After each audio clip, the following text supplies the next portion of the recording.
एक खूबसूरत से जंगल में लल्लू नाम का एक कबूतर रहता था। लल्लू कबूतर उस जंगल में फलों का व्यापार करता था, लेकिन लल्लू कबूतर बहुत लालची था। वो जंगल के हर तरह के फल लेकर आकर बाकी के पंछियों को वो बहुत ज्यादा दाम में बेचता था।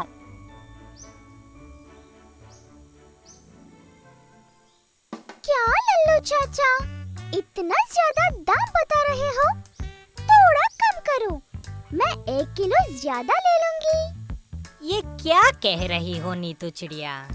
ये बिल्कुल भी उस दाम में नहीं आएंगे, क्योंकि ये ताजे फल है।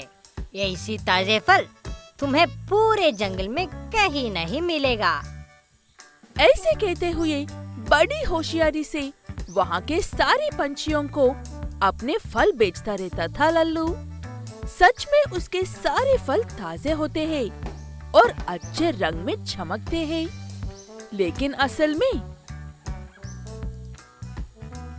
ये लीजिए गुरुजी, ये सारे फल भी तैयार हो गए हैं। इस बार बेहतरीन क्वालिटी वाला पेंट इस्तेमाल किया है। अब ये फल हमेशा के लिए ताजा हो गए हैं। झट से तिल्लू को बात करने से रोककर, अरे रे रे चुप, बिल्कुल चुप। लगता है तुम मेरा सारा व्यापार बर्बाद करना चाहते हो। ये बात किसी को पता नहीं चलनी चाहिए। तो ये है लल्लू कबूतर का व्यापार। वो पड़ोसी जंगल से आधे खराब फल कम दाम में लेकर आकर उन्हें तिल्लू कौवे की मदद से ताजे फल लगने वाला पेंट लगाकर इस जंगल के पंछियों को बेवकूफ बनाते हुए ज्यादा दाम में बेचकर अच्छे पैसे कमाता है। इतने में एक दिन फिर से नीतू चिड़िया लल्लू कबूतर के पास आती है। लल्लू चाचा, पता है तुम्हारे पास से खरीद हुए सारे फल खराब हो गए हैं और ऊपर से मैं ज्यादा दाम देकर खरीदते थे। वो बातें सुनकर क्या कहना चाहिए कुछ समझ में नहीं आता है लल्लू कबूतर को, इसलिए बावला बावला होता रहता है।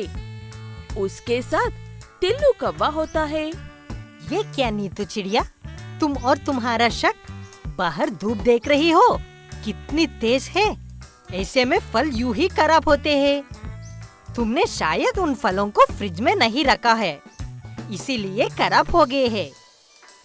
ऐसे कहते ही नीतू को भी कुछ समझ में नहीं आता है, इसलिए नीतू चिड़िया चुपचाप वहाँ से चली जाती है। उसके बाद काफी खुश होता है लल्लू कबूतर।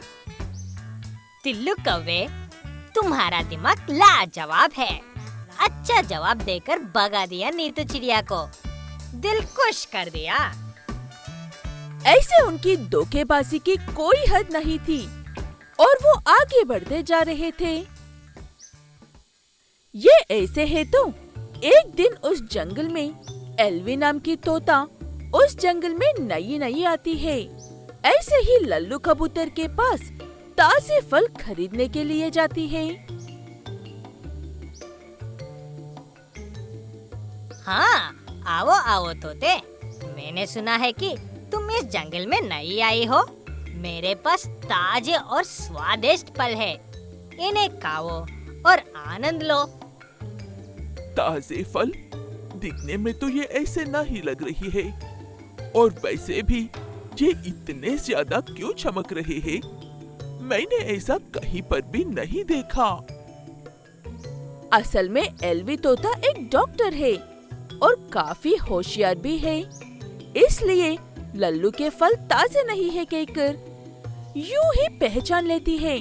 लेकिन लल्लू चालाकी से, यही तो मेरे फलों का खासियत है एल्वी तोता, इसीलिए ही तो तुमने आज से पहले ऐसे चमकने वाले फल नहीं देखे हैं।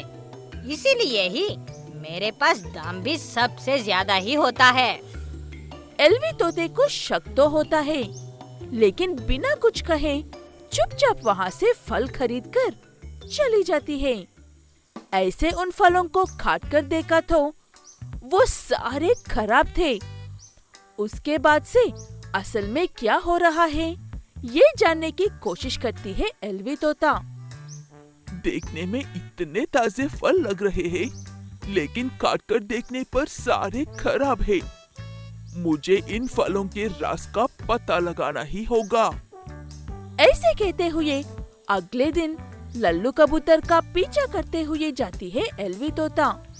लल्लू कबूतर तिल्लू कौवे से रंग लगाकर तैयार हो चुके फल लेकर आने के लिए जा रहा था। ऐसे लल्लू कबूतर का पीछा करते हुए जा रही एल्वी तोता को सारी धोखाधड़ी की बात समझ में आ जाती है।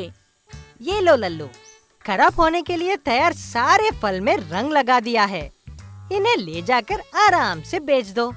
हाँ हाँ तिल्लू, ये पूरे तरह से खराब होने से पहले ही इन्हें मेरे पास से बेच देना चाहिए।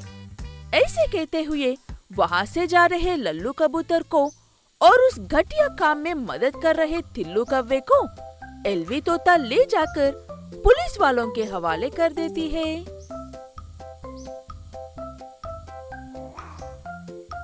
तुम्हारी वजह से कितने पंछियों की तबीयत खराब हुई है पता है?